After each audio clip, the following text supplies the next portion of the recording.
Bill Gates, जिनके बारे में हम सब जानते हैं कि बिल गेट्स जो हैं वो दुनिया के अमीर तरीन लोगों में उनका शुमार होता है। बिल गेट्स की जो नेट वर्थ है that is more than 100 billion dollars. लेकिन और बिल गेट्स के बारे में एक बात बड़ी पॉपुलर है कि बिल गेट्स जो हैं वो यूनिवर्सिटी ग्रेजुएट नहीं हैं। People take it as an example, लेकिन कोई ये नहीं बताता कि बिल गेट्स जो हैं वो करते क्या थे। अगर वो यूनिवर्सिटी ग्रेजुएट नहीं है तो how he achieve this much of success. Microsoft company खड़ी कर दी, लेकिन कंपनी खड़ी करने से पहले बिल गेट्स जो है वो क्या करते थे। हार्वर्ड यूनिवर्सिटी में जब उनका एडमिशन हुआ और वो नहीं जाते थे स्टडी के लिए, तो फिर बिल गेट्स क्या करते थे। बिल गेट्स, आपको पता है कि अपने जूते तक नहीं उतारते थे, कि जितनी देर में मैं जूते उतारूंगा और पहनूंगा, ठीक है, लेटने के लिए जब वो बेड पे जाते थे, उतनी देर में मैं स्टडी कर लेता हूँ। तो बिल गेट्स ने वो सारी चीज़ें स्टडी नहीं की जो एक यूनिवर्सिटी ग्रेजुएट करता है, लेकिन उन्होंने क्या चीज़ स्टडी की, उन्होंने वो चीज़ स्टडी की जिसमें उनका इंटरेस्ट था। और कितनी देर स्टडी की कि वो इतना टाइम भी नहीं वो करते थे, वेस्ट करते थे कि वो अपने जूते उतार लें। और अगर आज भी बिल गेट्स जो हैं, अगर आप उनके बारे में, अगर उनकी रीडिंग हैबिट्स के बारे में अगर आप देखें, तो Bill Gates on average 5 books a month आज भी रीड करते हैं। कहते हैं कि if you want to double your earning, triple your learning, that is the only way to success. तो जिस चीज़ में भी आपका इंटरेस्ट है, अगर आप उस चीज़ को रिलेंटलेसली उसके ऊपर काम करना शुरू कर देंगे और आप उस चीज़ में इतने गुम हो जाएंगे कि आप भी ये सोचना शुरू कर देंगे कि वो 1 मिनट जो मैं वेस्ट करूँगा, अगर मैं वो 1 मिनट जो है इसी चीज़ के बारे में फर्दर लर्निंग कर लूँ, तो आप यकीन माने कि आप भी दुनिया के कामयाब तरीन लोगों के अंदर एक हो सकते हैं। कामयाबी, ऑल्दो कहते हैं कि money is not a measurement of success, but money is as important as oxygen is. मुझे एक बात बड़ी अच्छी लगी, मैंने कहीं कोट पढ़ा था, यूजुअली हम सुनते हैं कि money can't buy you happiness, तो जवाब में किसी ने आगे लिखा हुआ था कि poverty can't buy you anything. तो आप अगर अपनी ज़िंदगी को चेंज करना चाहते हैं तो आपको बिल गेट्स की वो वाली एग्जांपल नहीं देखनी कि वो यूनिवर्सिटी ग्रेजुएट नहीं थे, आपको उनकी वो एग्जांपल देखनी है कि फिर वो करते क्या थे। एनीहाउ, मेरा जो टॉपिक है आज का वो है कि कैनेडियन इमिग्रेशन में आपको पता है कंटिन्यूसली जो है वो राउंड्स रन हो रहे हैं। कैनेडियन इमिग्रेशन में lot of things are happening and as things settle down in coming months, और बॉर्डर्स जो हैं वो ऑस्ट्रेलिया भी अपने बॉर्डर्स जो है वो ओपन करने जा रहा है। Things are getting ready. New South Wales ने जो है वो अनाउंसमेंट कर दी है in the month of October वो गैदरिंग्स को अलाउ करने जा रहे हैं। देन होपफुली बाय नवंबर हर चीज़ जो है वो न्यू साउथ वेल्स में भी ओपन अप हो जाएगी। कनाडा ये स्टेप ऑलरेडी ले चुका हुआ है कि कनाडा ने इंटरनेशनल बॉर्डर्स जो है वो सितंबर में ओपन कर दिए थे। लेकिन जैसे जैसे चीज़ें जो है वो सेटल डाउन होती जाएंगी तो वैसे वैसे टूरिज़्म और बाकी सारी चीज़ें जो है वो गेयर अप होना शुरू हो जाएंगी, और हम देखेंगे कि जिस तरह से इमिग्रेशन जो है वो पहले होती थी उसी तरह से वो फुल थ्रॉटल पे जो है वो काम करना शुरू कर देगी। अभी कनाडा ने जो है वो पेरेंट्स एंड ग्रैंड पेरेंट्स, अगर हम वीज़ा के बारे में बात करें, parents and grand parents visa क्या होता है कि ये एक लॉटरी सिस्टम है कनाडा का।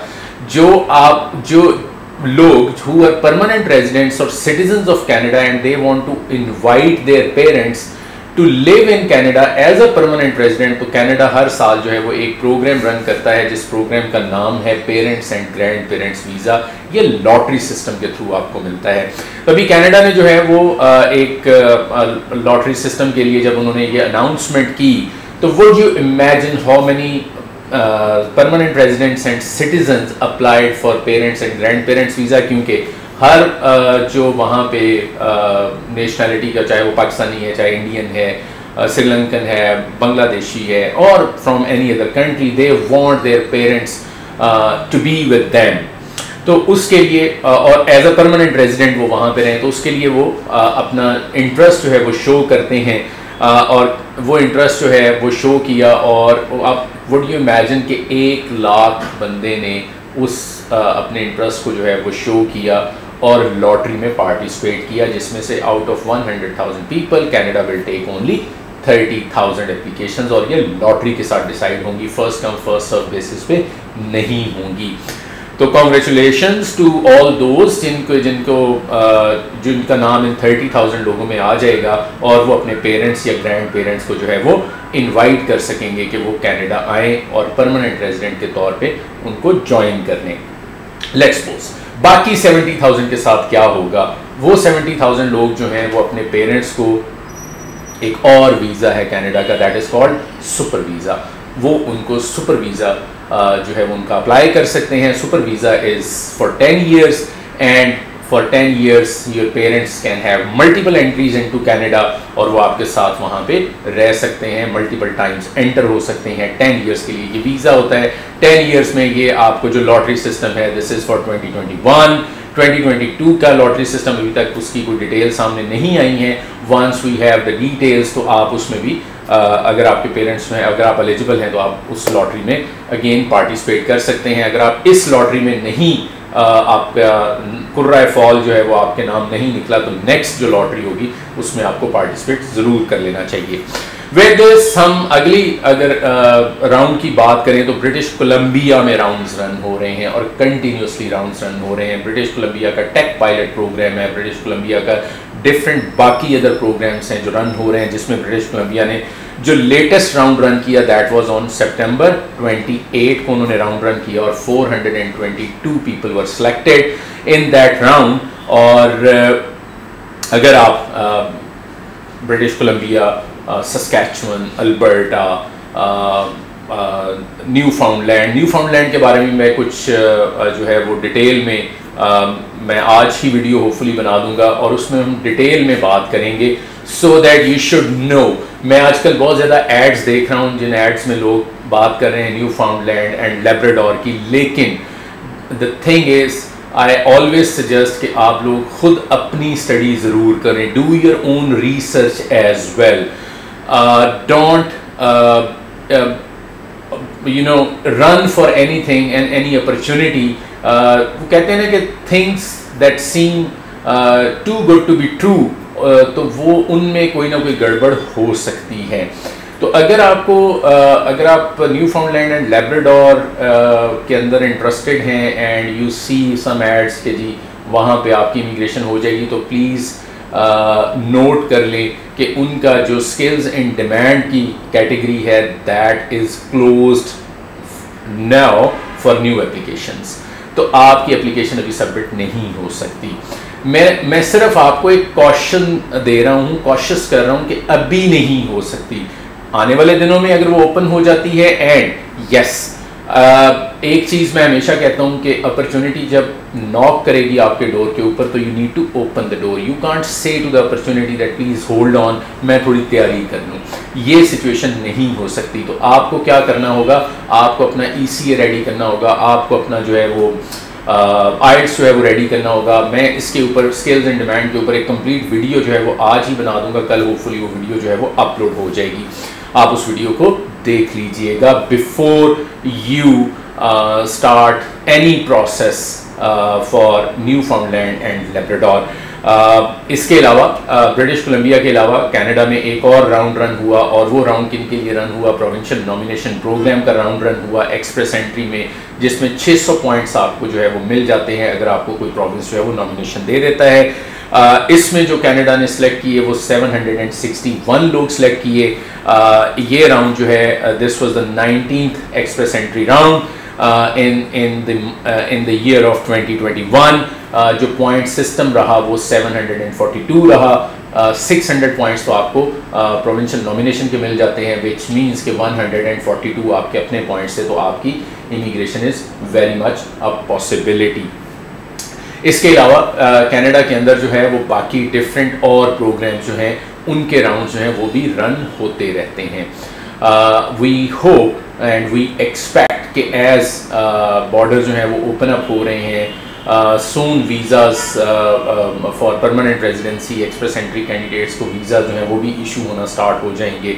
सो वी होप के जो एक्सप्रेस एंट्री का फेडरल स्किल्ड वर्कर प्रोग्राम का राउंड है वो भी रन होना स्टार्ट हो जाएगा, if not in this month then maybe in coming months. क्योंकि अगर हम देखें कि कनाडा को लोग कितने चाहिए तो दैट इज़ 400,000 प्लस लोग कनाडा को चाहिए, और अभी तक जो सिलेक्शन हुई है वो कोई अराउंड 150,000 लोगों की हुई है।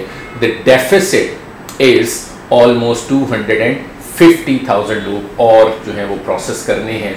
तो उसको प्रोसेस करने के लिए ज़रूरी है कि फेडरल स्किल्ड वर्कर प्रोग्राम का जो राउंड है वो रन होना स्टार्ट हो जाए, क्योंकि प्रोविंशियल नॉमिनेशन प्रोग्राम में इतने लोग सेलेक्ट नहीं होते। हर प्रोविंस का एक कोटा होता है, वो अपने कोटा के अंदर रहते हुए ही लोगों को सिलेक्ट कर सकता है। Whereas under express entry system federal skilled worker program 5,000 का लोगों की सिलेक्शन होती है अगर एक राउंड के अंदर, और हमने देखा था बिफोर कोविड एक्सप्रेस एंट्री के एक महीने में 2-2 राउंड भी रन होते थे, विच मीन्स कि अगले 3-4 महीनों में अगर कैनेडियन गवर्नमेंट जो है we have October, November and December, तो इन नेक्स्ट 3 मंथ्स अगर कैनेडियन गवर्नमेंट जो है वो अपने टारगेट्स को अचीव करना चाहती है तो इतना जो है वो राउंड जो है वो रन करने होंगे, maybe more than 1 round और maybe more than 2 rounds, और हर राउंड के अंदर जो है वो मैक्सिमम लोगों को जो है वो सिलेक्ट करना पड़ेगा।